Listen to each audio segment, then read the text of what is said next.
muito feliz. Na verdade, eu fiquei muito feliz e muito apreensivo quando o pastor ele deu essa notícia. Ele falou: Fê, você vai trazer a palavra no domingo à noite. Eu falei: uau! Mas entendemos que é pelo poder do Espírito Santo, não é por nós, não é pelo nosso entendimento, não é pelo meu entendimento, até porque se fosse pelo meu entendimento, misericórdia. Vira para a pessoa que está do seu lado e declara para ele assim: o poder da renúncia. Vira para a pessoa que está do seu outro lado e fala para ela a mesma coisa, fala o poder da renúncia. Agora vira para aquela primeira pessoa que você falou e fala assim, ó: aquele que não renunciar, não pode ser meu discípulo. Agora vira para outra pessoa e fala a mesma coisa: aquele que não renunciar, não pode ser o meu discípulo.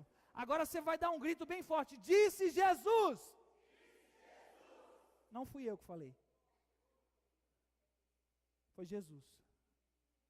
Abra sua Bíblia em Lucas 14.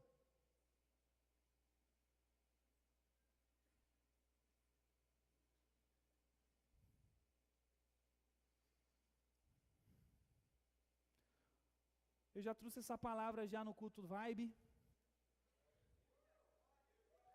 E o Espírito Santo me conduziu a trazer ela novamente. Lucas 14, a partir do versículo 25 e diante. Deixa aberta a sua Bíblia aí. Meu amado, a renúncia quando ela é entendida, a renúncia quando ela é compreendida, e o mais importante, quando ela é vivida de uma forma correta, quando não ficamos a fazer perguntas a Deus, mas quando entendemos verdadeiramente o seu propósito e compreendemos que a base do Evangelho de Cristo é a renúncia, entendemos o caráter do discípulo, entendemos o coração do discípulo. Abra sua Bíblia aí, para quem já abriu, em Lucas 14, do versículo 25 em diante, diz assim: uma grande multidão ia acompanhando Jesus. Este, voltando-se para ela, disse: se alguém vem a mim e ama o seu pai, sua mãe, sua mulher, seus filhos, seus irmãos e irmãs, e até a sua própria vida, mais do que a mim, não pode ser meu discípulo. E aquele que não carrega a sua cruz e não me segue, não pode ser meu discípulo. Qual de vocês, se quiser construir uma torre, primeiro não se assenta e calcula o preço, para ver se tem dinheiro suficiente para completá-la? Pois, se lançar o alicerce e não for capaz de terminá-la, todos os que virem rirão dele, dizendo: este homem começou a construir e não foi capaz de terminar. Ou, qual é o rei que, pretendendo sair à guerra contra outro rei, primeiro não se assenta e pensa se com 10.000 homens é capaz de enfrentar aquele que vem contra ele com 20.000 homens? Se não for capaz, enviará uma delegação enquanto o outro ainda está longe e pedirá um acordo de paz. Da mesma forma, qualquer de vocês que não renunciar a tudo que possui, não pode ser meu discípulo. Repita comigo assim: uma grande multidão. Só as mulheres, uma grande multidão. Agora só os homens, uma grande multidão. Uma grande multidão tem muita gente. Tem muita gente. Tem muita gente no culto hoje, não tem? Tem muita gente dizendo que prega o Evangelho, dizendo que vive o Evangelho. Meu amado, tem muita gente.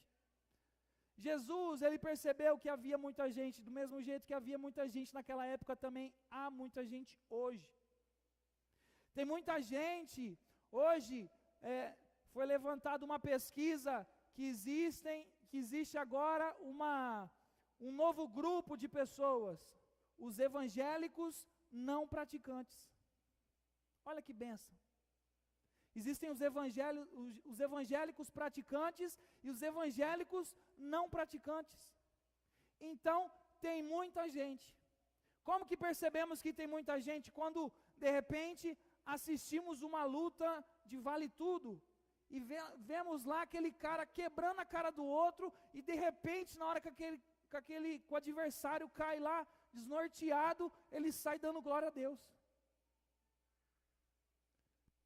Ou pessoas que estão dentro da igreja, e lá fora é que nem o James Bond, um verdadeiro 007, ninguém sabe que é crente. Então, tem muita gente.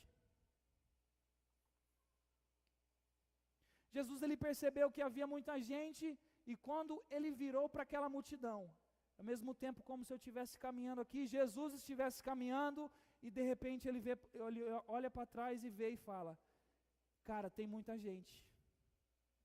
E aí ele fala em 2 versículos, ele começa a separar, ele começa a dividir aquele grupo. Aí no versículo 26 e 27 diz assim, se alguém vem a mim e ama seu pai, sua mãe, sua mulher, seus filhos, seus irmãos e irmãs, e até a sua própria vida, mais do que a mim, não pode ser meu discípulo. E aquele que não carrega a sua cruz e não me segue, também não pode ser meu discípulo. Então Jesus, ele percebe que tinha muita gente seguindo ele. Tem muita gente que só quer a bênção, mas não quer caminhar pelo deserto. Tem muita gente que quer milagre, mas não quer comer um pouquinho de poeira. Fica difícil. Fica difícil. Precisamos entender nessa noite o que verdadeiramente Jesus quis dizer, o que ele quis fazer no momento que ele separou essa multidão. Ele separou os discípulos da grande massa, da multidão. E deixa eu perguntar para vocês, a primeira pergunta nessa noite, o que é um discípulo? Em outros significados, tem muitos, mas o melhor que eu encontrei, a palavra discípulo significa seguidor, imitador. Quando temos um discípulo, esse discípulo, ele é um cara ou uma mulher que vai te imitar em tudo, que vai fazer as mesmas coisas que você faz, que vai andar da mesma forma que você anda, que vai fazer todo o crescimento que você tem, esse discípulo terá também. E por que Jesus ele fez isso? Por que Jesus ele decidiu separar? Por que Jesus ele decidiu tirar algumas pessoas do meio dessa grande multidão? Porque, meu amado, presta atenção, o evangelho, a gente não pode perder tempo. A gente não tem tempo para perder. Precisamos entender que ou estamos ou não estamos com Jesus. Precisamos entender que ou caminhamos e fazemos tudo aquilo que Ele pede, ou deixamos de lado e abandonamos a nossa fé. Jesus, Ele não te chama para você ser apenas uma pessoa que esquenta uma cadeira. Ele não te chama para você ser apenas um ouvinte. Ele te chama para verdadeiramente você ser um discípulo na obra dEle. Em Mateus 28, 19 e 20, diz assim, portanto, vão e façam discípulos. Jesus em nenhum momento nesse versículo ele declarou, vai e faz uma multidão. Vai e arrebanha um monte de gente. Eu creio, e o pastor já tem falado de púlpito aqui, que se a gente começar uma série de mensagens sobre milagre, falta cadeira. Se o pastor começar uma série de mensagens declarando chuvas de bênçãos sobre nossas vidas, meu amado, essa cadeira que está do seu lado vazia, fica tranquilo que ela vai ter, no mínimo, mais 5 pessoas brigando por ela. Então, ele vai e fala assim, vão e façam discípulos em todas as nações, batizando-os em nome do Pai, do Filho, do Espírito Santo, ensinando-os a obedecer a tudo o que lhe ordenei. Quando entendemos o caráter do discípulo, quando entendemos o coração do discípulo, nós não somos apenas discípulos, mas nós também somos professores do Evangelho. Quantos aqui são discipuladores? Levanta sua mão bem alto. Meu amado, o seu discípulo ele vai aprender tudo o que você faz, tudo o que você fala. Todas as suas práticas o seu discípulo vai aprender. Entenda que o Espírito Santo, que Jesus, ele declara assim, ensinando-os a obedecer tudo o que lhe pedirem.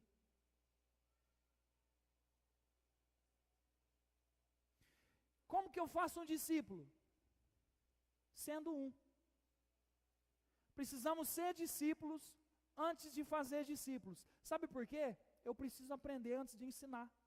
Eu preciso aprender antes de passar para frente. Quando nós estudamos, alguns só vão para a escola para, né? Mas outros vão verdadeiramente para aprender, buscando futuramente, lá na frente, ensinar alguém, passar para os seus filhos. Minha esposa está grávida e eu creio que logo, logo vou ter muitas coisas para passar para o meu filho. Meu filho vai ser, meu filho ou filha, mês que vem a gente vai ficar sabendo, mas ele vai ter muita coisa para aprender comigo. E ele vai ser o meu verdadeiro discípulo, porque ele vai me seguir e ele vai aprender muitas coisas comigo.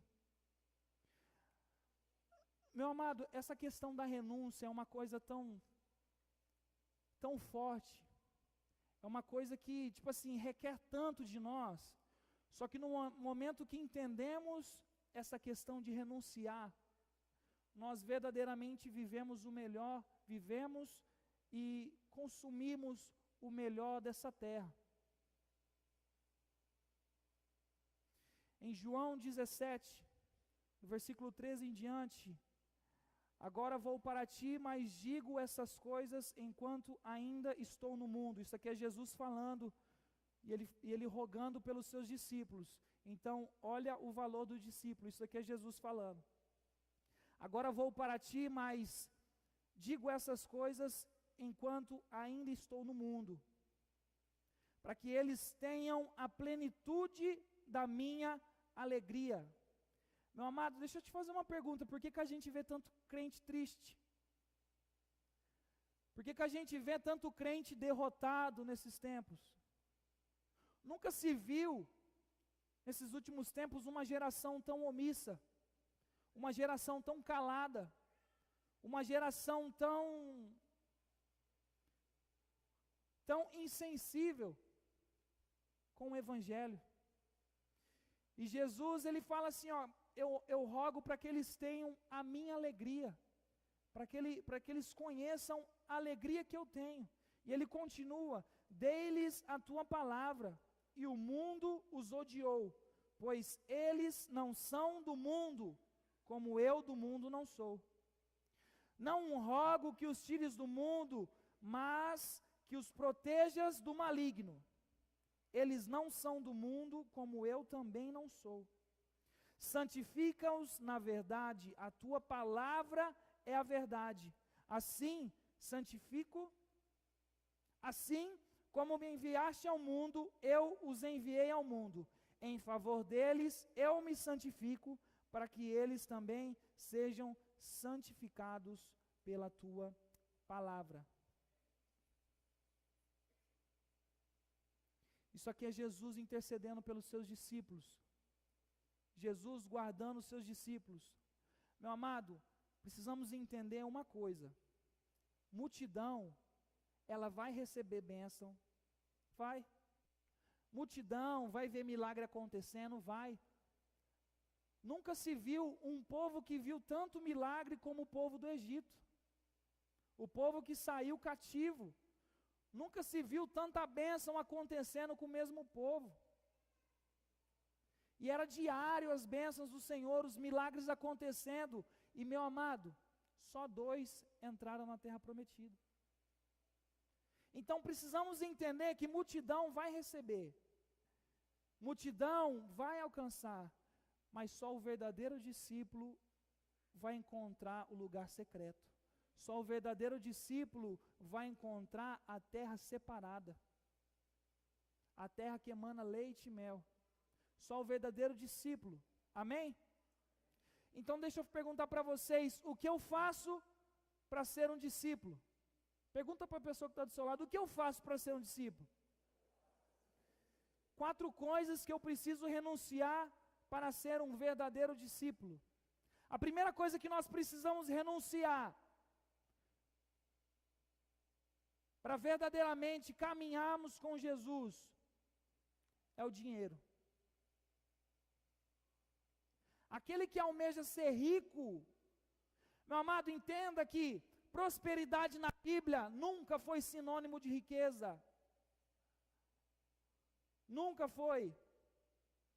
O povo do Egito, quando saiu da terra, podia-se dizer que foi um povo próspero, porque todos os dias eles receberam maná, todos os dias eles receberam bênção do Senhor, mas, meu amado, todos os dias eles estavam comendo poeira.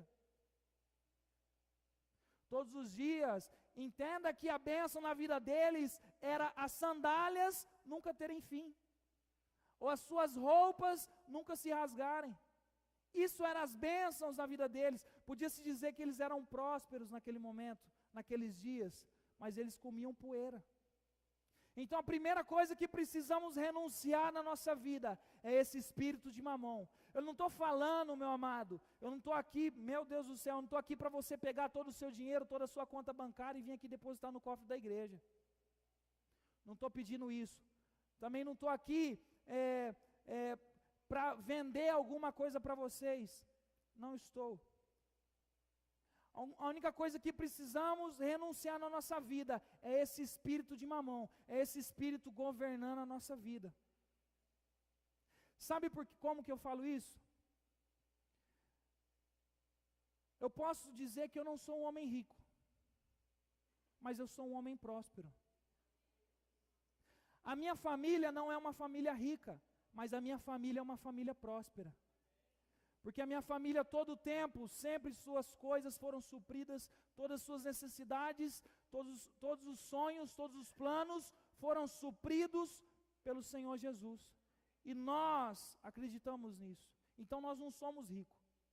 Eu tenho minha titãzinha ali por enquanto, logo logo vou ter meu carro em nome de Jesus.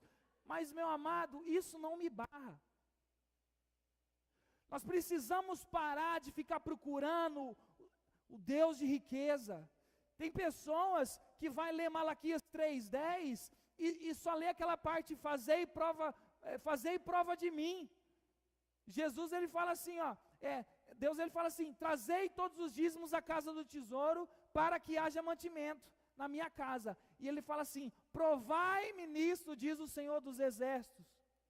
Se eu não vos abrir as janelas do céu e não derramar sobre vós bênçãos sem medidas. Tem gente que só está ficando nisso. Tem gente que só está aqui, Deus, onde que está a porta? Porque eu não estou achando. Eu preciso achar essa porta para me achar o tesouro. Precisamos mudar o nosso foco, meu amado. O que eu estou falando para você tirar o seu foco do dinheiro. Quantas e quantas coisas acontecem em nossa igreja e você é limitado por causa do dinheiro. Meu amado, eu sou nascido e criado aqui na igreja. Já passei por muitas escolas aqui, muitas ministrações. Meu amado, quando é de graça, uau, lota. Se cobrar R$5, não aparece nenhum miserável. É incrível isso. Como que a gente é barrado pelo dinheiro? Falou que é cobrado, meu Deus do céu. Parece que não vai ter mais bênção. Parece que não vai cair mais milagre. Meu amado, precisamos tirar essa mente de nós. Isso não pode nos barrar. Isso não pode nos impedir. Graças a Deus, da maioria das escolas que teve, eu participei.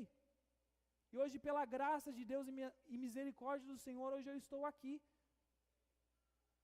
Imagina o que o Senhor quer fazer com você. Imagina o que o Senhor quer ministrar na sua vida. Sabe, meu amado, você que tem o seu negócio, você que trabalha, você que estuda, você que faz a sua faculdade, o Senhor deseja te dar o melhor, mas se você colocar Ele na frente de tudo, se você colocar Ele como alfa, Ele como alvo, meu amado, a palavra de Deus fala que Ele nunca vai deixar um servo dele mendigar o pão. Nunca. Eu nunca vi eu tenho 27 anos, mas vamos colocar aí, 15 anos aí de entendimento da palavra. Eu nunca vi aí nesses 15 anos ninguém mendigando pão dentro da igreja. Meu amado, em tempos de crise, os irmãos estão doando feijão para a igreja.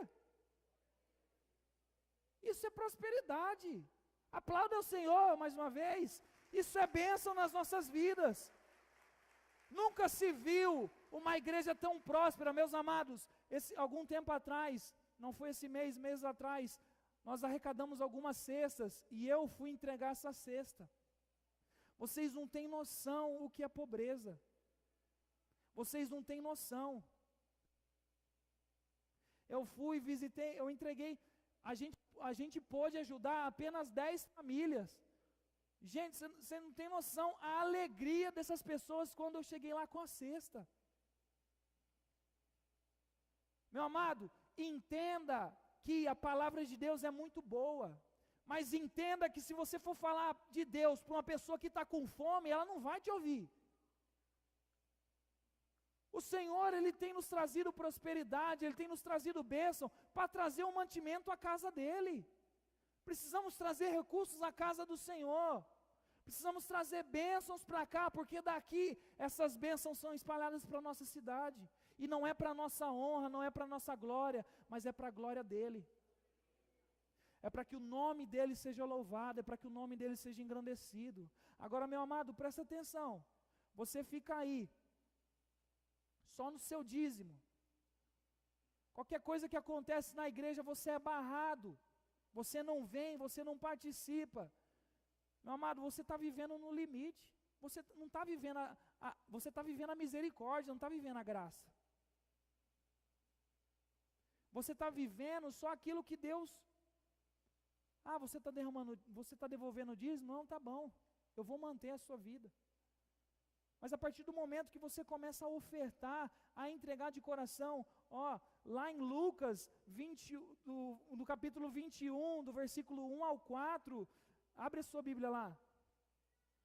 Lucas 21.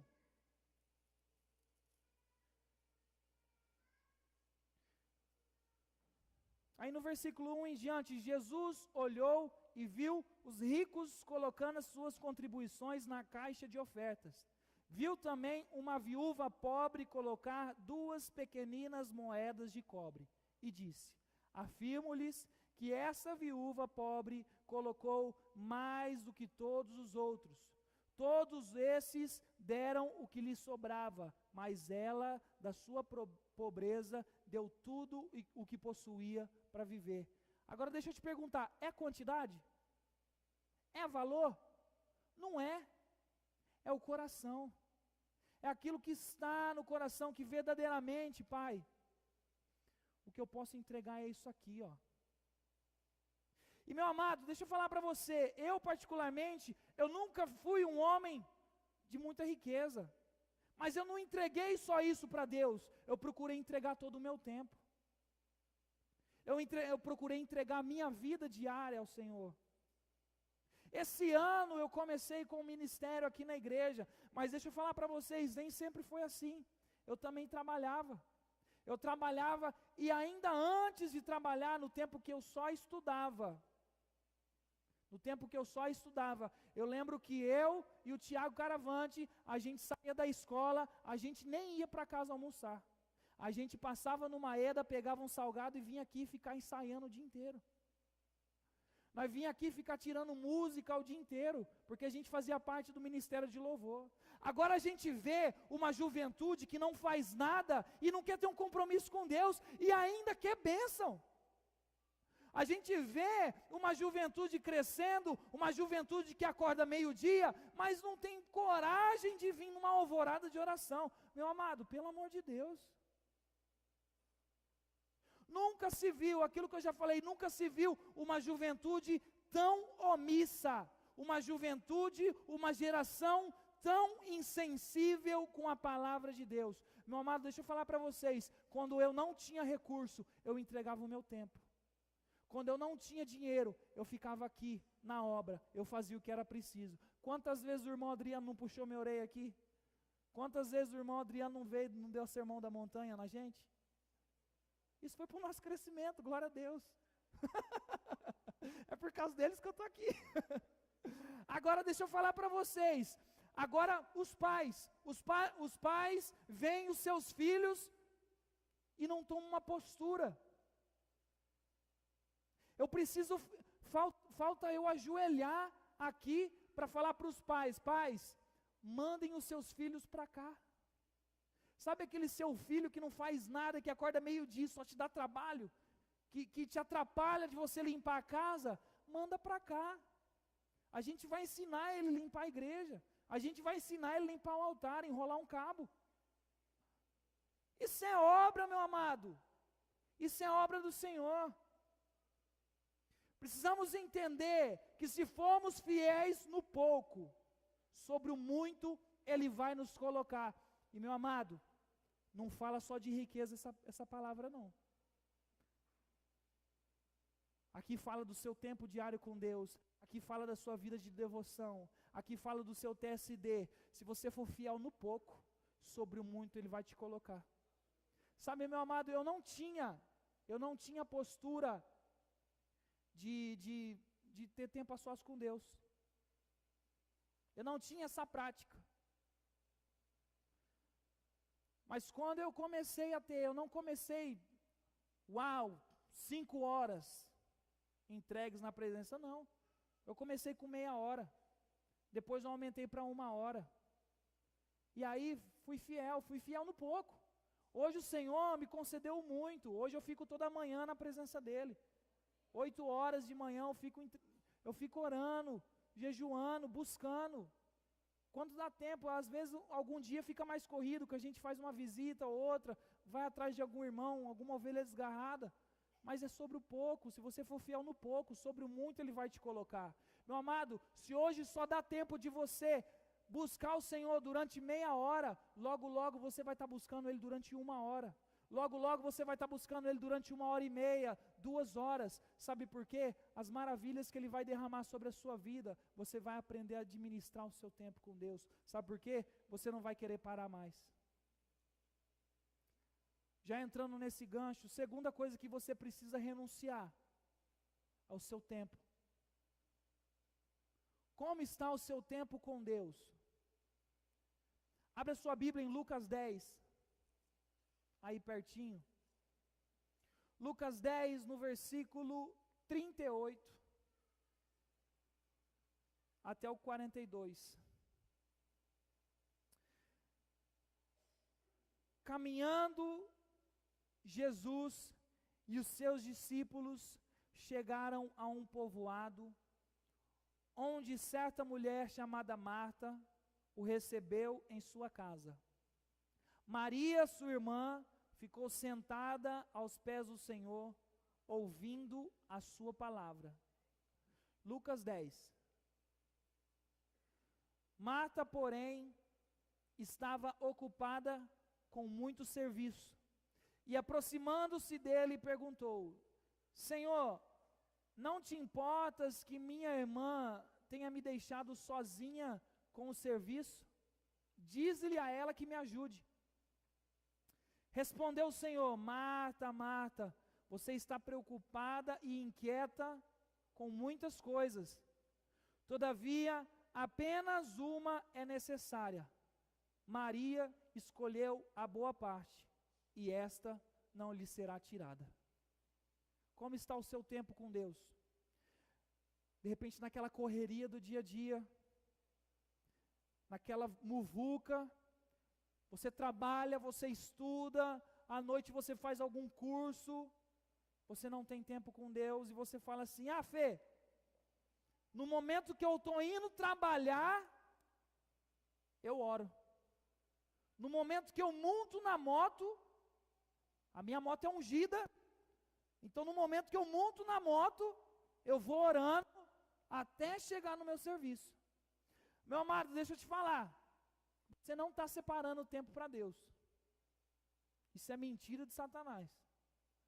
Você está colocando Deus no seu tempo. Existe uma grande diferença. Precisamos entender que Deus, Ele precisa ser o primeiro em tudo em nossas vidas. Tem aquela música, acho que do Diante do Trono, que o primeiro suspiro pela manhã é para Ele. É a primícia do nosso dia. No momento que você senta na cama e você fica refletindo, algumas pessoas ficam refletindo: o que eu vou inventar para não ir trabalhar hoje? que eu vou fazer? Será que eu estou com dor em algum lugar? Será que eu estou com alguma dor de cabeça? Deixa eu dar uma apertada aqui. Muitos ficam assim. Meu amado, não perde tempo não. Já levanta, já senta ou ajoelha e agradece. Pai, obrigado pela noite de descanso. Obrigado agora por esta manhã, que esse dia seja sobrenatural na tua presença. Precisamos ter essa prática diária. Infelizmente na nossa igreja, e nós precisamos orar por isso, existe um grande espírito de aborto em nossa igreja. Ah, como assim aborto? Tudo que nós começamos, nós paramos.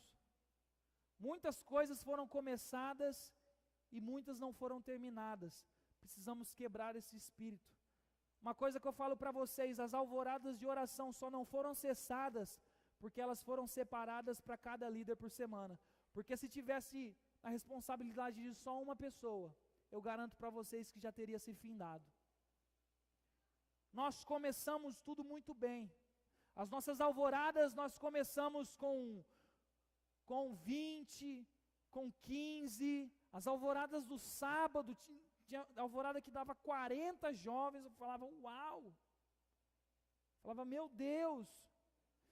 Se você acompanhar ali o caderno da alvorada, as primeiras alvoradas, cada dia da semana dava quase uma página inteira. Hoje em uma página dá toda semana. Está lá segunda-feira, embaixo terça, quarta, quinta, sexta e sábado. É uma vergonha. É uma vergonha. Isso revela outro espírito que está sobre a igreja, um grande espírito de orfandade.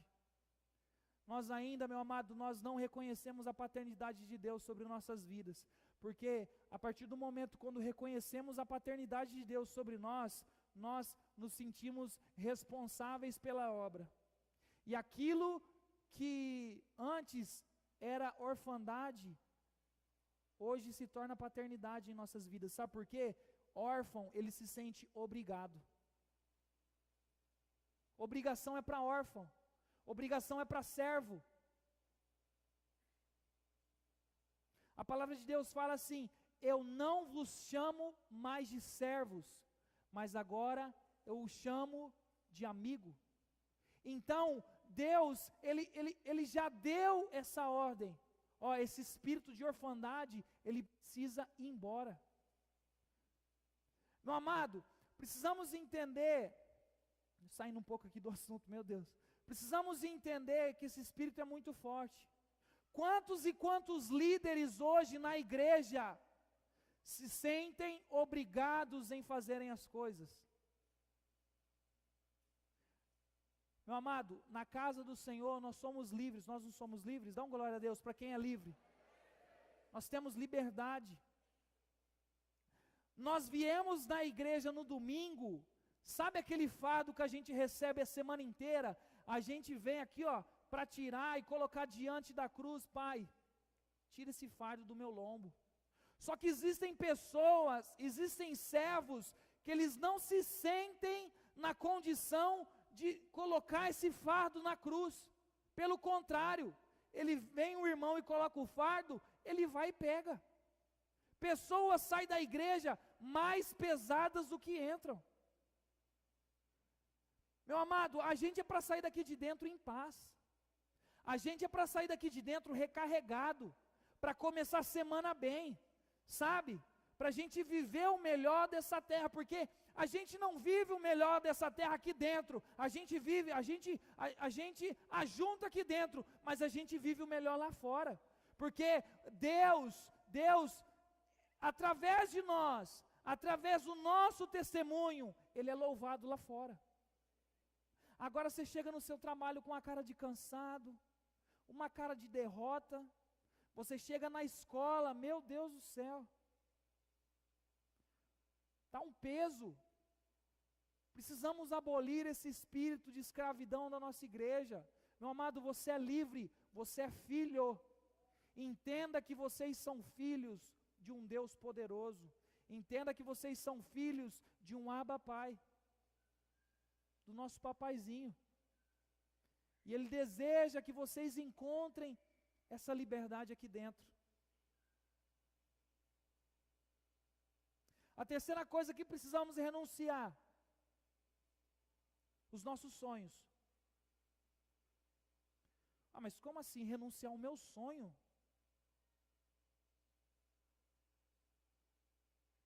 Abre a sua Bíblia em Filipenses, capítulo 4.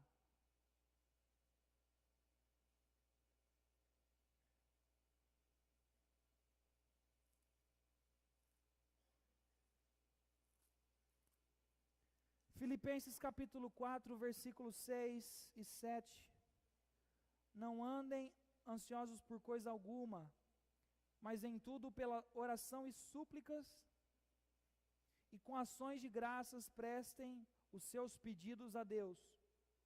E a paz de Deus, que excede todo o entendimento, guardará o coração e a mente de vocês em Cristo Jesus.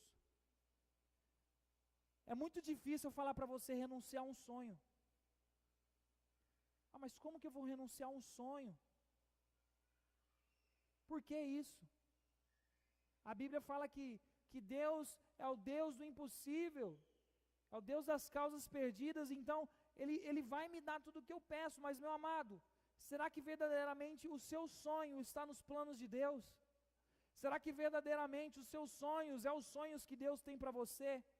Entenda que toda a lei ou todo o Velho Testamento, ela vem para trazer um alinhamento na sua vida, para você verdadeiramente viver os sonhos do Abba, para você verdadeiramente viver aquilo que Ele quer para você aqui na terra. Nós não somos donos de nós mesmos, nós somos, Fê, mas você está entrando em contradição, nós somos servos de um Deus vivo, de um Deus poderoso, nós estamos aqui unicamente para adorá-lo, para agradá-lo, para bendizer o nome dEle, para fazer o nome dEle poderoso aqui nessa terra. É para isso que nós estamos aqui.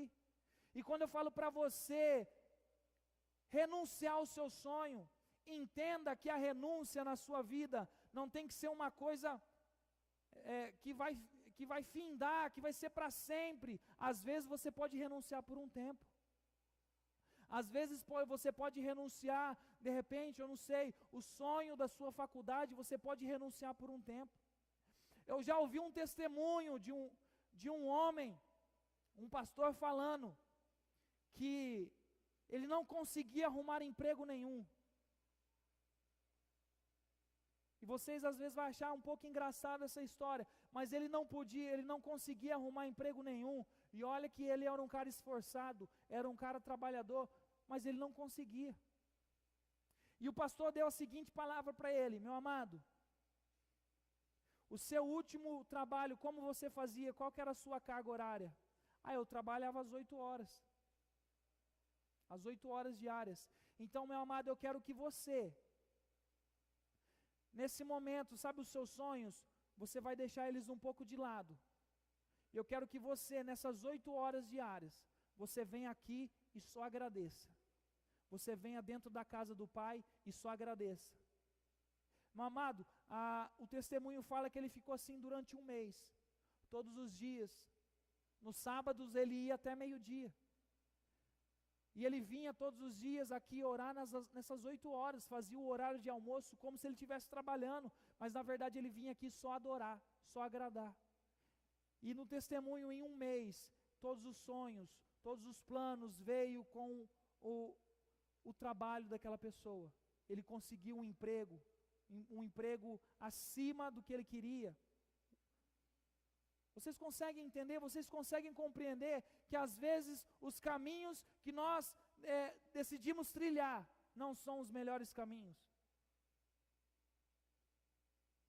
Precisamos entender que a água flui pelo caminho mais fácil. Nós às vezes somos que nem a água, queremos ir sempre pelo caminho mais fácil. Não queremos ter nenhum tipo de barreira. Oh, que belo. Aplauda a irmã aqui, ó. Aleluia. Isso aqui é filho, ó, é filho.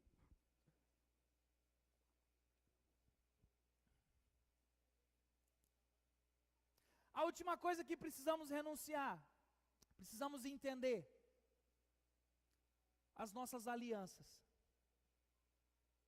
Quando falamos de alianças, não falamos apenas de relacionamento. Falamos também das alianças que temos feito com outras pessoas. Alianças de palavra. Ó, eu me comprometo com você. Ó, eu vou fazer isso. Na juventude eu contei o testemunho de uma mulher que ela iria se casar com um rapaz, e presta atenção, no momento do casamento, na hora que ela veio até o meio da igreja com o pai, do meio da igreja para frente, ela pegou os braços do noivo, e tudo parecia um conto de fadas, tudo parecia as mil maravilhas, mas nesse meio caminho, o noivo falou para ela assim, ó, olha bem, porque essa é a última vez que você vai pisar aqui dentro. Você nunca mais vai pisar em uma igreja. Meu amado, o testemunho fala que no momento que o pastor chamou os dois para contar, para falar, para fazer aquele momento da aliança, tudo, e dar aquela palavra um para o outro. O testemunho conta que aquela mulher, ela pegou o microfone e ela falou o seguinte: meus irmãos, eu não posso me casar com esse homem. A igreja, porque esse homem, ele acabou de me dizer que essa é a última vez que eu piso aqui dentro. E gente, não era qualquer homem. Pensa num homem de posses, num homem muito rico, num homem que poderia dar tudo que ela tinha, tudo que ela queria, todos os bens, carros, os melhores. Mas essa mulher, ela renunciou.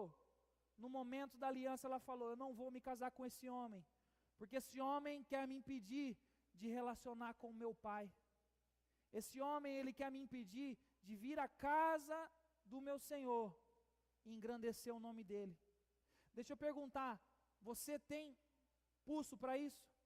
Você conseguiria fazer isso? Você conseguiria fazer isso no momento ápice? No momento do vamos ver, vai ou não vai, você conseguiria renunciar e falar não? Por amor ao meu pai, não.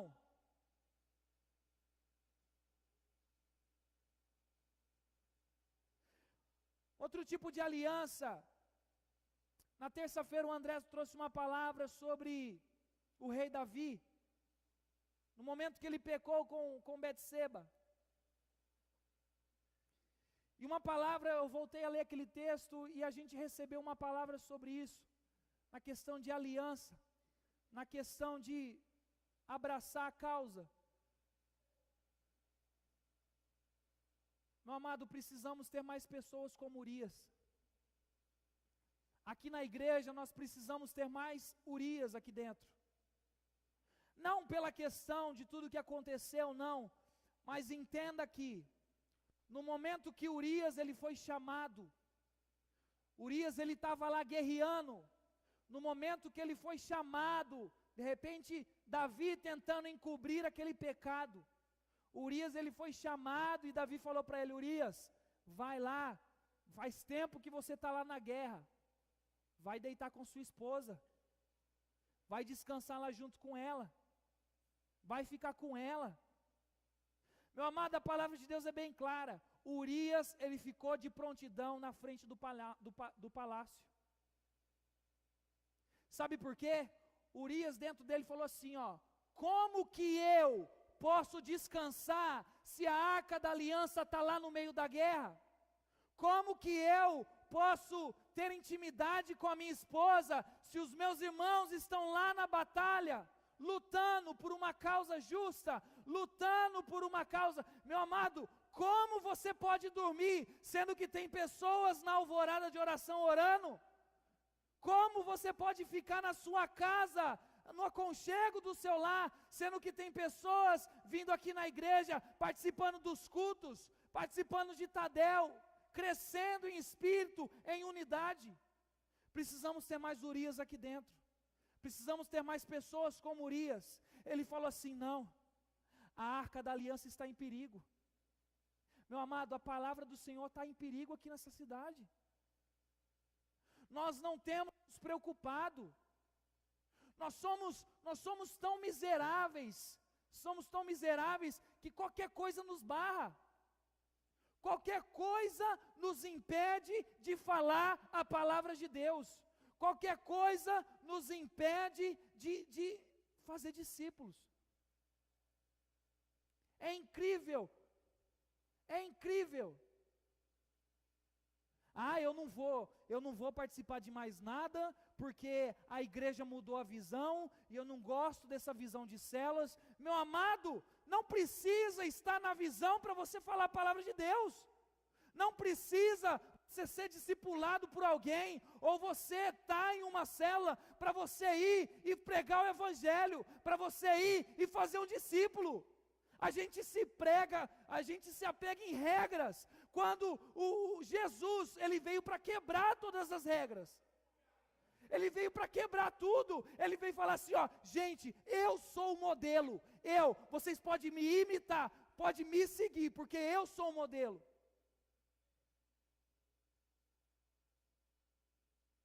Se fosse em outra igreja, a gente não pregava nem no sábado. A gente é apegado em regra. Porque eu não sou discipulado, então eu vou deixar aquele meu irmão lá se ferrar, porque eu não estou sendo discipulado, então eu não posso ajudar ele. Aquele irmão, ele não está participando de célula nenhuma, então ele está fora da visão. Então deixa ele lá se ferrando. Olha a nossa mentalidade de aborto. Olha a mentalidade de órfão. Isso não tem, meu amado, pregar a palavra de Deus nunca foi um peso para ninguém. A palavra de Deus fala que o meu jugo é suave e o meu fardo é leve. Precisamos entender que não são regras que vão definir quem nós somos. Meu amado, faz 25 anos que eu estou nessa igreja. Eu sou nascido e criado aqui. O mesmo tempo que o pastor Wilson tem de ministério aqui, eu tenho de idade. Quando o pastor Wilson veio para cá, eu não sei se foi o mesmo ano ou se foi um ano antes, mas foi o ano que eu nasci. Eu já vi pessoas entrando e saindo daqui. Eu já vi pessoas trabalhando e deixando de trabalhar. Meu amado, a palavra mudou. Deus mudou. Então por que você deixou? Sabe, quantas pessoas na minha infância me deram aula, hoje não exercem mais essa função de professor. Pessoas que ajudaram no meu crescimento espiritual, hoje não fazem mais nada na igreja. Meu amado, deixa eu falar para vocês, o Espírito Santo deseja trazer vocês de volta. Nós precisamos de vocês. Vocês são muito importantes para nós. Não é porque, entenda que a nossa igreja está na visão, sim, em células. E falar para vocês, foi a melhor coisa que aconteceu em nossa igreja. Quando nós entramos nessa visão. Sabe por quê? Nós estávamos ficando acomodados. A palavra de Deus fala, eu creio que em Atos, os discípulos estavam todos unidos, todos juntos. Precisou acontecer uma grande perseguição para eles se espalhar. Precisou acontecer uma grande coisa para eles sair fora. Entendeu? Porque tipo assim, gente, vocês precisam ir pregar, vocês precisam falar de Deus, vocês precisam anunciar o Evangelho, vocês precisam ir. Só que aí o Espírito Santo está falando e a gente não está entendendo, Deus está falando e a gente não está entendendo. Então às vezes precisa chegar um Golias na sua frente, para você cair na real e falar, nossa, eu preciso pegar a arma certa. eu preciso fazer a coisa correta. E foi esse momento que chegou a visão na nossa igreja, porque nós estávamos acomodados. Nós ainda somos ovelhas de um pastor, mas hoje, graças a Deus, no meio do rebanho tem vários pastores, tem muitas pessoas que cuidam, e com isso o rebanho vai aumentando, o rebanho vai crescendo. Precisamos acordar para a vida. Nós temos uma cidade, todos os dias nós declaramos essa cidade, que essa cidade é do Senhor Jesus. Todos os dias nós declaramos que Lavina é do Senhor Jesus. Mas, meu amado, precisamos ir para cima. Precisamos despertar. Precisamos renunciar às nossas vidas. Precisamos renunciar o nosso eu.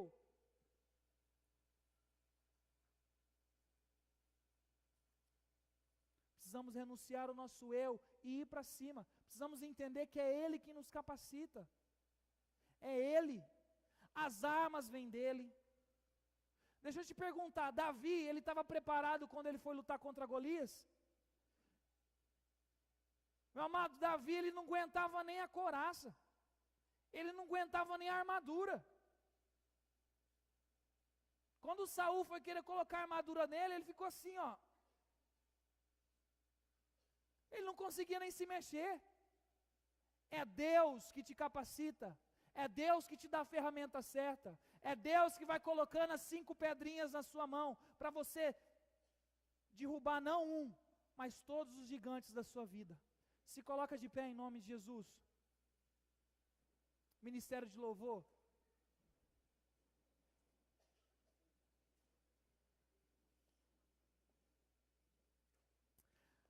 Abra a sua Bíblia para terminar, em Eclesiastes.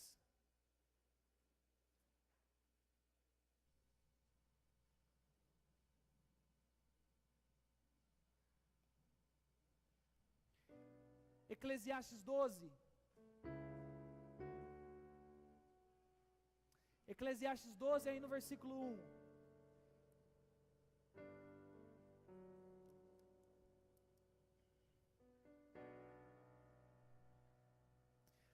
Lembrem-se do seu Criador nos dias da sua juventude, antes que venham os dias difíceis e se aproximem os anos em que você dirá: não tenho satisfação neles.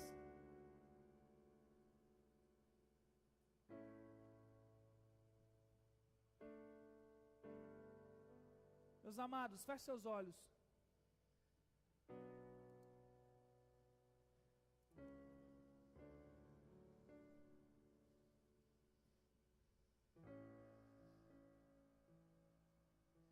Lembre-se do seu Criador nos dias da sua juventude,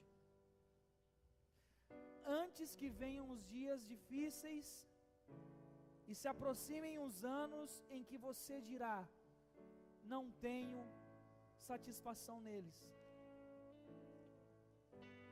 Existem pessoas que estão na metade das suas vidas e já não têm satisfação em seus dias. Existem jovens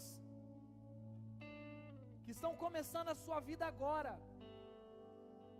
e eles já não têm satisfação nesses dias.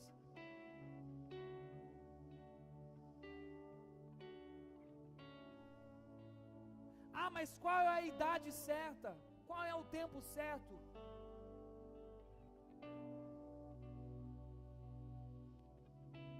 Eu não sei vocês, mas eu quero trabalhar para o meu Senhor até o dia que eu não aguentar andar mais, até o dia que eu não aguentar falar.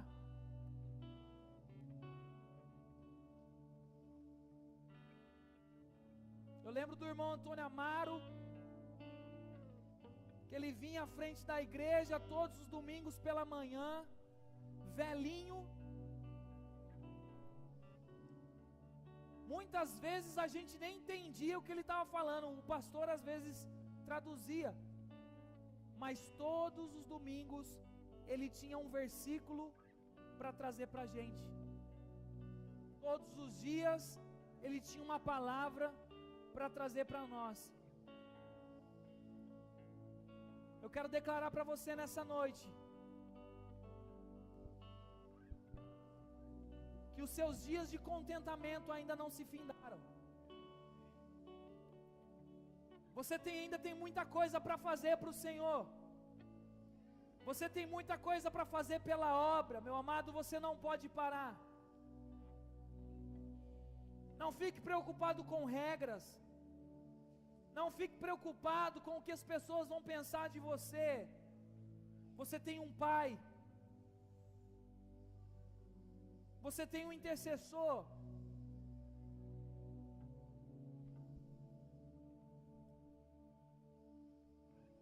Precisamos voltar e viver o primeiro amor.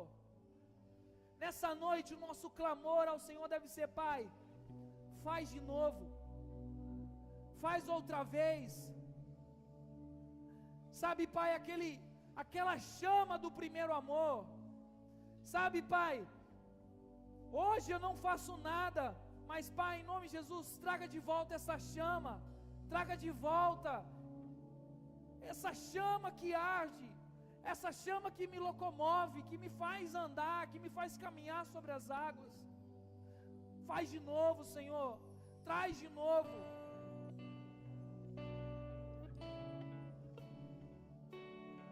Santo, santo és tu, Senhor.